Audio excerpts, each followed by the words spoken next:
Chapter 12. Presentation of Statistical Data. Importance of graphs. Information about the interpretation of the data and how it can be transformed into geographical form is given earlier in previous chapter.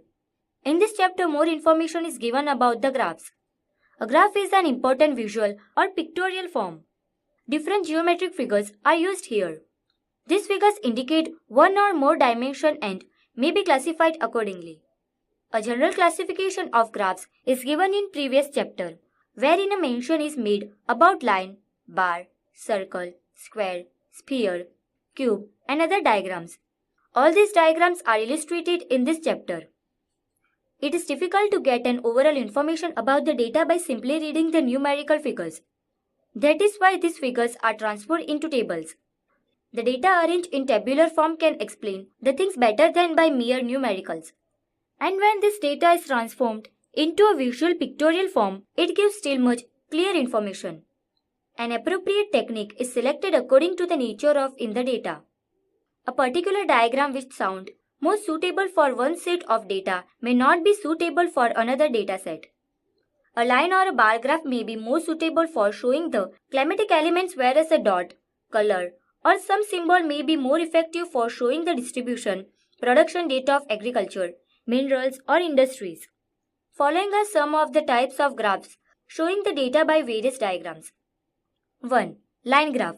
It is a fundamental method to draw a graph. A specific information is shown here.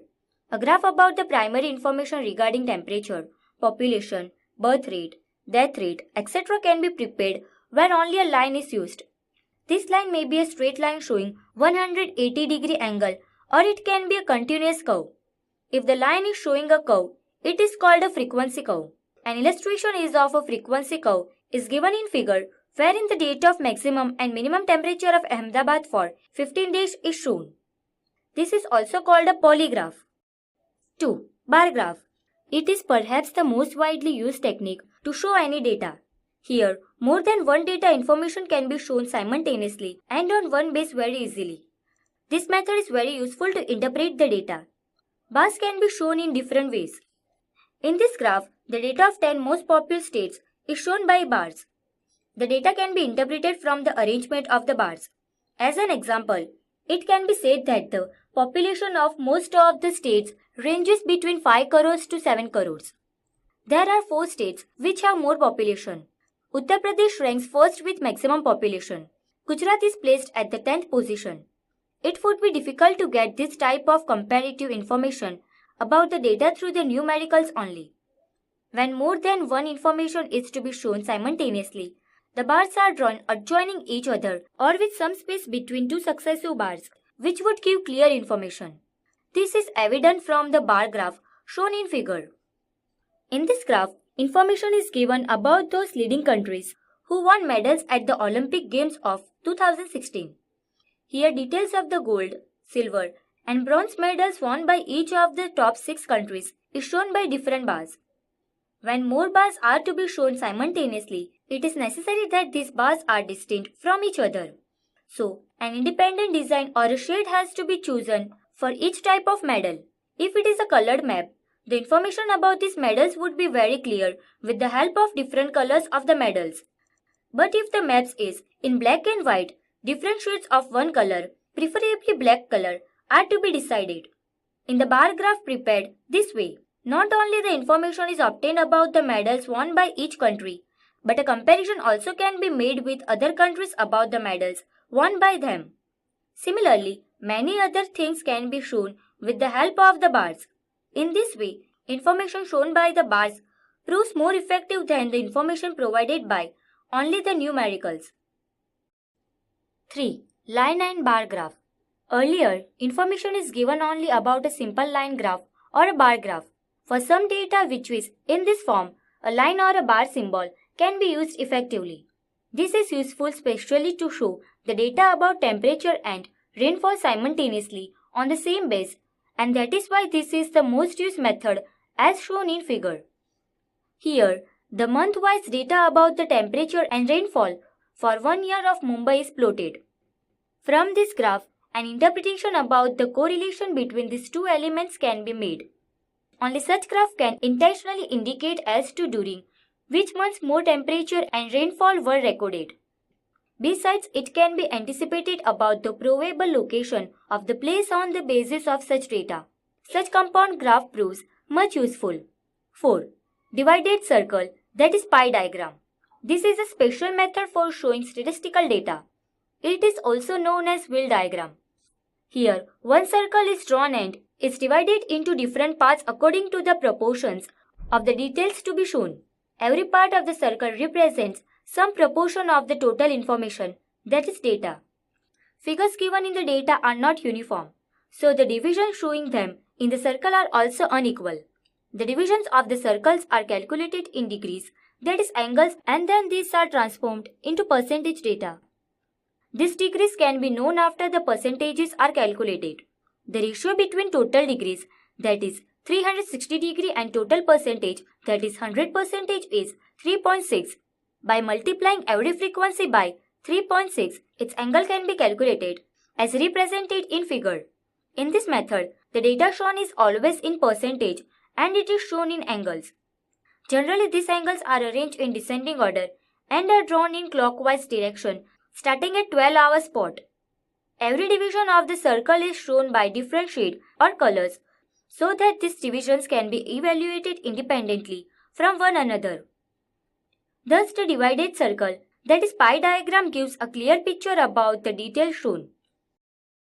5. Flow diagram. This diagram is called flow diagram because it indicates the dynamic nature and direction of the data. Data regarding the movements of people, raw material, produce goods, etc. can be best shown through this method.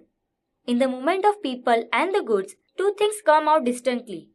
These are 1. Direction of the movement and 2. Proportion of goods or number of people. If both these things are to be shown simultaneously, a regional map is required. Here, these regions connected with the movements are interlinked by a line. The number of such lines is decided according to the multiple nature of the movement between two places. More number of lines indicate higher intensity of the movements between these two regions. The number of lines is more where the movements are more and vice versa. If the movements are on a very large scale, it will require more lines to depict them and they would be drawn very close to each other. This may create an impression that a continuous strip is drawn in place of lines. An example of a flow diagram is shown in figure, wherein the information of flights going out in many directions and destinations from Gujarat is shown. Distribution maps. Information about various elements on the surface of the earth is given in the maps. This information, that is, the data, is mostly qualitative in nature. In a physical map, the height of a mountain or the length of a river is generally not mentioned. When such numerical or quantitative information is given, then it has to be shown by a suitable diagram. Not only that, it becomes necessary to show their actual location on the surface of the earth. When such a numerical or quantitative information is shown on the map showing the background of the region, it is called a distribution map. Here the distribution of the elements on the surface of the earth is shown. As the name suggests, the distribution maps show the distribution of the elements on the surface of the earth. Various signs and symbols are used to show such distribution. Distribution maps can be prepared by using symbols such as a dot, bar, circle, a sphere, etc. to depict the statistical information. Some of the popular methods are discussed below. These are 1. Dot method, 2. Choropleth method, 3. Isopleth method. 1. Dot method. This method is most widely used to show different aspects of population. Many demographic details like distribution of population, sex ratio, literacy rate, etc. can be shown. Some points are to be considered with reference to dot method. Among them, two important points are the size and the number of the dots. Every dot suggests a definite numerical figure. This is shown in figure. In this map, the total population of 7 districts of central Gujarat is shown. In the index of the map, it is mentioned that every dot represents is equal to 1 lakh persons. From this scale, the total population of every district can be calculated. Here, it is not to be taken for granted that there is no population where there is no dot shown. These dots are plotted in a non-geometric pattern and they indicate only the total population of the district. The dots can be arranged in a geometric pattern as well. In that case, the specific number of dots can be arranged in a vertical or horizontal rows depending on the size and shape of the district. Some aspects are to be considered while placing these dots. It is necessary to see that a dot is not placed on that spot where there is a river, a lake, forest, or other non-habitable condition. To avoid such a situation, it is advisable to have a physical map of the region concerned while plotting the dots. Otherwise, the dots may give incorrect information. Besides, the size of the dots, smaller or larger, also gives incorrect information. So it is necessary to pre-decide the size of the dot with reference to the data to be shown. This is called a quantitative method. 2. Choropleth method. It is also called a qualitative method because it relieves some qualitative features of the information given. The choropleth method is used to show the intensity or density of any data. Here more than one color or different shades of any one color is used. If only one color is to be used, the lighter to darker shades of the same color are selected according to the increasing intensity shown in the data. This is explained in figure. A notable drawback of this method is that wherever the shade changes, the density of the adjoining region also changes. When a uniform classification for population covers mountains as well as plain region, an incorrect idea develops about the density. 3. Isopleth method. When some numerical data about the distribution of some elements is to be shown, then the lines of equal value are used. In physical geography, contour lines are used to show height. In weather maps, isotherm lines are drawn showing equal temperature and isobar lines to show equal atmospheric pressure. Every line here has a specific value. Such lines are called isopleth lines. In figure, isopleth lines are used to show the distribution of rainfall in Gujarat. Due to these lines, a clear picture emerges about the unequal distribution of rainfall in Gujarat. Isopleths are very useful to show such data. Here, a brief account some methods to show geographical information has been given. There are other methods also. These are traditional methods and many changes have occurred even within these methods in the present age of computers. The computer cartography is altogether a different science of map making.